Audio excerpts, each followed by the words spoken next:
जैसे बाबा साहब ने भी अपने अंत में बौद्ध धर्म की दीक्षा ली थी। उन्होंने बोला कि हिंदू धर्म में हमें समान नहीं माना जाता, हमारे संग छुआछूत होती है। होती है या नहीं होती है? होती है।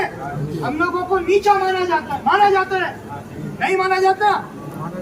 आज हम लोग मंच साझे करने लगे हैं, हम लोग राजनीति में हिस्सेदारी लेने लगे हैं, तो उन लोगों के पेट में दर्द होने लगे हैं।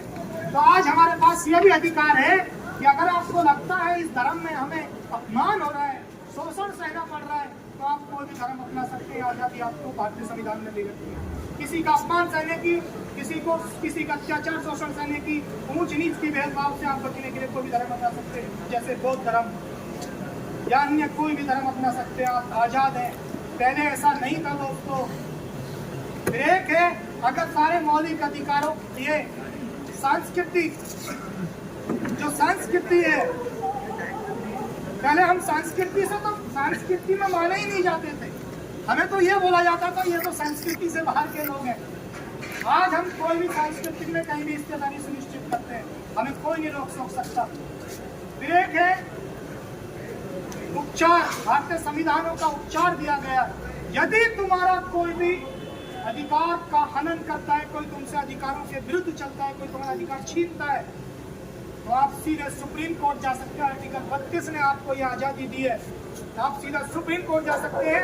आपके मौलिक अधिकारों की सुरक्षा करता है सर्वोच्च न्यायालय, भारत का सर्वोच्च न्यायालय। आप सीधा रिट डाल सकते हैं और आपकी सुनवाई होगी और कड़ी से कड़ी उसको सजा दी जाएगी अगर आपके मौलिक अधिकार किसी ने छीना। इन चीजों को हमें समझना पड़ेगा। अगले भाग का थोड़ा सा बहुत शॉर्ट में बता दूं कि राज्य के नीति निदेशक तब ये क्या होते हैं? ये वो है जो सरकार हमारे लिए करेगी और हम सरकार से मांग सकते हैं। जैसे मैं कुछ चीजों का बता दूं,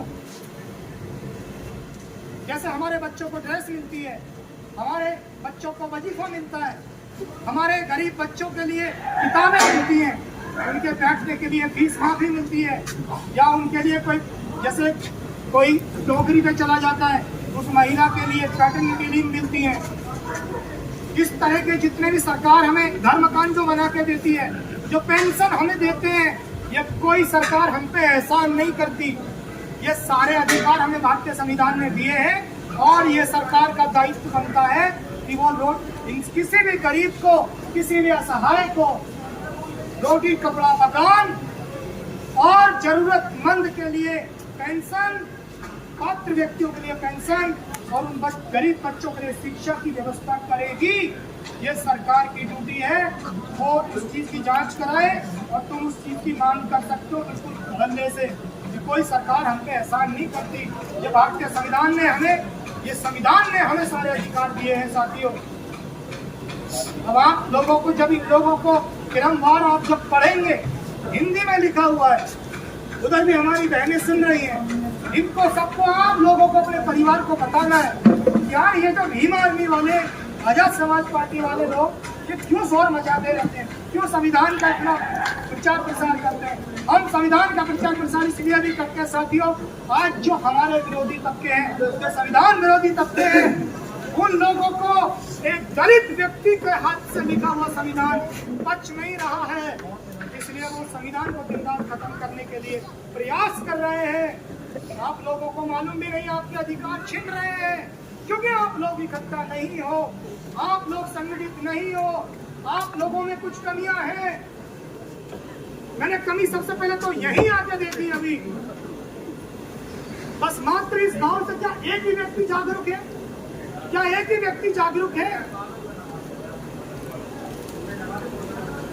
एक माइक तक की आप लोग सारे मिलजुल के व्यवस्था नहीं, एक अच्छा कोई बैठने के लिए, वो तो एक व्यक्ति मात्र यहाँ पर है, वो बेचारा भगा घूम रहा है।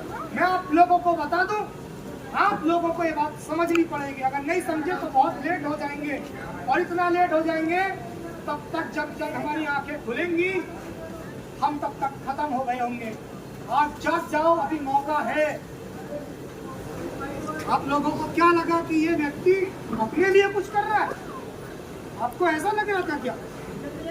अरे जितनी जिम्मेदारी मेरी बनती है, इतनी इनकी बनती है, इतनी यहाँ बैठे हुए इस देश के प्रत्येक नागरिक की यही जिम्मेदारी बनती है कि वो आए और भारतीय संविधान की रक्षा करे, उसका सम्मान करे और उसकी गरिमा को बचाए।